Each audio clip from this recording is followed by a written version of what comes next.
ओम नमः शिवाय मित्रों, महादेव का फली ज्योतिष शास्त्र में आपका स्वागत है। आज हम चर्चा करने जा रहे हैं धनु लग्न राशि वाले जातकों के लिए शुभ अशुभ रत्न, अर्थात धनु लग्न वाले जातकों के लिए कौन सा शुभ रत्न रहेगा, कौन सा अशुभ रत्न रहेगा, इन्हीं सब बिंदुओं पर हम बात करेंगे। तो चलते हैं फटाफट हमारे टॉपिक की ओर बढ़ते हैं।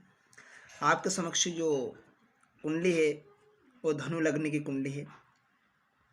तो इस कुंडली पर आज हम रत्न को अप्लाई कर देखते हैं कौन सा रत्न शुभ रहेगा, कौन सा अशुभ रहेगा।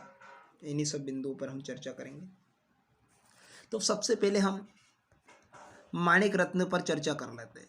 जो माणिक रत्न होता है वो सूर्य देवता का होता है। किस ग्रह का होता है? सूर्य देव का, आप सभी जानते हैं। और सूर्य देव की राशि बनती है सिंह राशि, ये भी आप जानते हैं। सूर्य देव की राशि बनती है सिंह राशि। अब ये धनु लग्न की कुंडली में सूर्य देव की राशि कौन से स्थान पर मिली है, कौन से घर में मिली है? तो यहाँ पर धनु लग्न की कुंडली में सूर्य देव की राशि जो मिली है लग्न से 9th भाव में मिली है, जो कि त्रिकोण का घर, अच्छा घर है और लग्नेश के भी मित्र है सूर्य देव। तो इस कुंडली में भाग्यज बने योग कारक ग्रह। क्या बने? सूर्य देव कैसे ग्रह हुए धनु लग्न कुंडली में? योग कारक। कैसे ग्रह? योग कारक ग्रह हुए। तो ऐसी स्थिति में जातक निसंकोच माणिक रत्न धारण कर सकता है। तो जातक धनु लग्न वाले कुंडली वाले जातक क्या कर सकते हैं? माणिक रत्न धारण कर सकता है। माणिक रत्न धारण कर सकता है। ठीक है, नेक्स्ट रत्न पर चर्चा कर लेते हैं, मोती पर। अब मोती रत्न होता है चंद्रमा का, आप सभी जानते हैं। बार बार यही रिपीट कर रहा हूँ, हर वीडियो में मेरा एक्सप्लेन है आपके लिए। तो मोती रत्न होता है चंद्रमा का। अब यहाँ चंद्रमा की राशि बनती है कर्क राशि। जो धनु लग्न में किस घर में चंद्रमा की अपनी राशि मिली है? तो लग्न से 8th हाउस, मृत्यु के भाव में, सबसे खराब भाव है कुंडली के अंदर।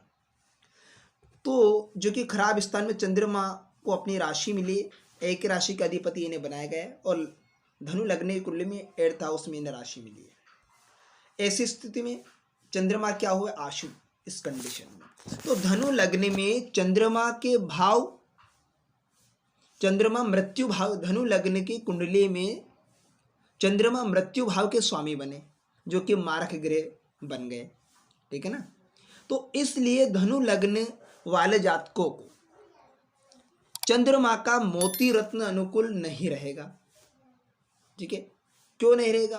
क्योंकि यहां पर अगर ऐसी कंडीशन में अगर मोती रत्न धारण करेंगे जातक तो उनके लिए शुभ नहीं है, प्रतिकूल है उनके लिए। ठीक है ना? इसलिए जातक को मोती धारण करने से बचना चाहिए। जातक को मोती रत्न धारण नहीं करना चाहिए। ठीक है ना? नेक्स्ट रत्न पर चर्चा कर ले, मूंगा। अब मूंगा रत्न होता है मंगल देव से रिलेटेड। मंगल का रत्न होता है मूंगा। ठीक है ना?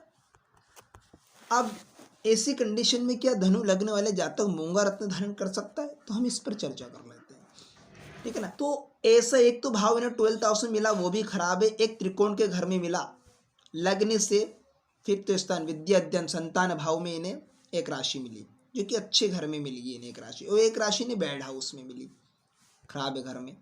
और यहाँ पर धनु लग्न के कुंडली में मंगल देव भी मित्र ग्रह हुए, लग्नेश के मित्र ग्रह बने। तो चाहे इन्हें एक राशि खराब भाव में मिल गई लग्न से 12th भाव में, लेकिन एक राशि इसमें मिली 5th हाउस में त्रिकोण में, जो कि शुभ भाव के अंतर्गत मिली और लगने के भी मित्र हुए। तो ऐसी स्थिति में जातक क्या धारण कर सकता है? जातक मूंगा रत्न धारण कर सकता है।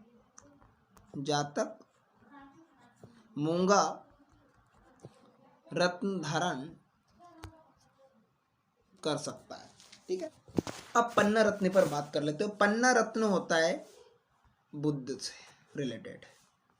पन्ना रत्न बुद्ध देव से रिलेटेड रहता है।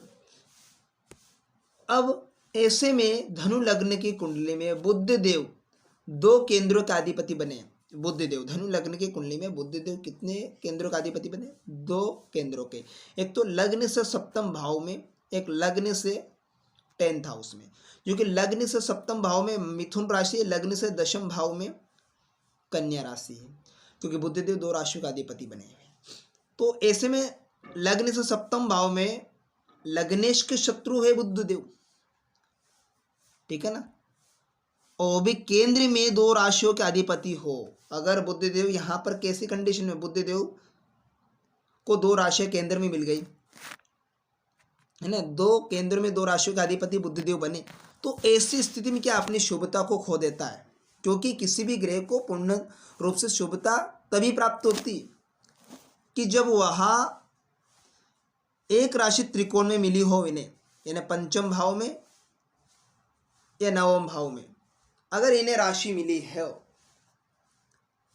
त्रिकोण के मालिक बने हो, तो ऐसी स्थिति में जातक पन्ना रत्न धारण कर सकता है। लेकिन यदि और देखा जाए यदि चंद्रमा या मिथुन राशि में, यदि चंद्रमा मिथुन में हो या कन्या में हो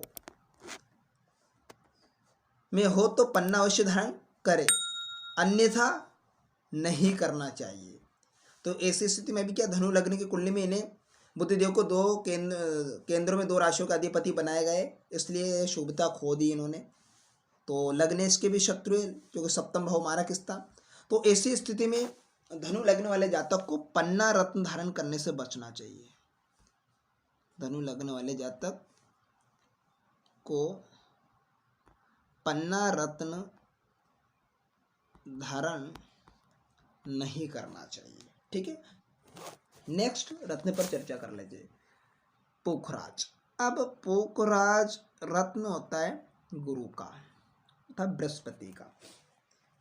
अब बृहस्पति देव को धनु लग्न में किस स्थान पर राशि बने, तो यहाँ पर धनु लग्न के स्वामी बनते हैं, जो लग्न में जो राशि है धनु राशि के अधिपति बनते हैं बृहस्पति देव, क्योंकि इस कुंडली के स्वयं होलसेल है। तो बृहस्पति देव का रत्न कौन सा, तो पोखराज। गणेश को कभी केंद्राधिपति दोष नहीं लगता है। तो यहाँ पर इस कुंडली में लग्नेश स्वयं क्या है, इस कुंडली के होलसेल है, मालिक है इस कुंडली के। तो ऐसी स्थिति में जातक निसंकोच होकर आजीवन पोखराज रत्न धारण कर सकता है। क्या कर सकता है, पोखराज रत्न धारण कर सकता है, ठीक है। पोखराज रत्न धारण कर सकता है, ये है हमारी। अब नेक्स्ट रत्न पर चर्चा कर लेते हैं, हीरा। हीरा रत्न होता है शुक्र ग्रह से रिलेटेड। अब इस कुंडली में शुक्रदेव को कौन कौन सी राशि इस धनु लग्न की कुंडली में किस भाव में मिली है, तो धनु लग्न की कुंडली में लग्न से षष्ठम भाव में ऋणेश बने शुक्रदेव और एक लाभेश बने शुक्रदेव।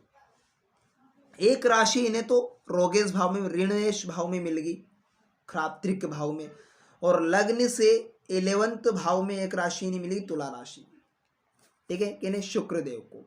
तो धनु लग्न में शुक्रदेव षष्ठम व एकादशम भाव के स्वामी है।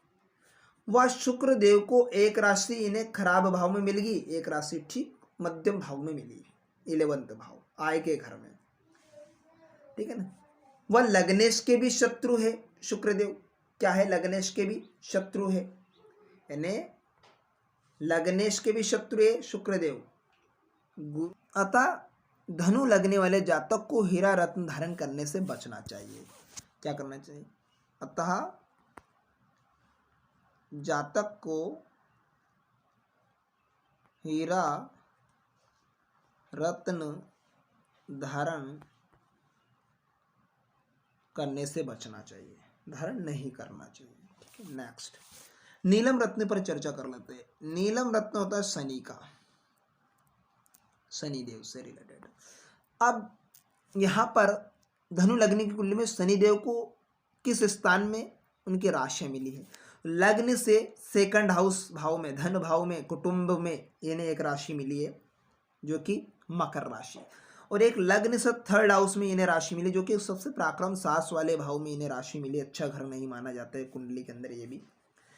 और सेकंड भाव में मारक हो गए शनिदेव, लग्न से सेकंड भाव मारक स्थान है, तो ऐसी स्थिति में लग्नेश के भी शत्रु है और सेकंड भाव में इन राशि मिली, एक थर्ड हाउस में मिली, वो भी दोनों भाव खराब हो गए, है ना। तो ऐसी स्थिति में धनु लग्न वाले जातक को नीलम रत्न धारण नहीं करना चाहिए। जातक को नीलम रत्न धारण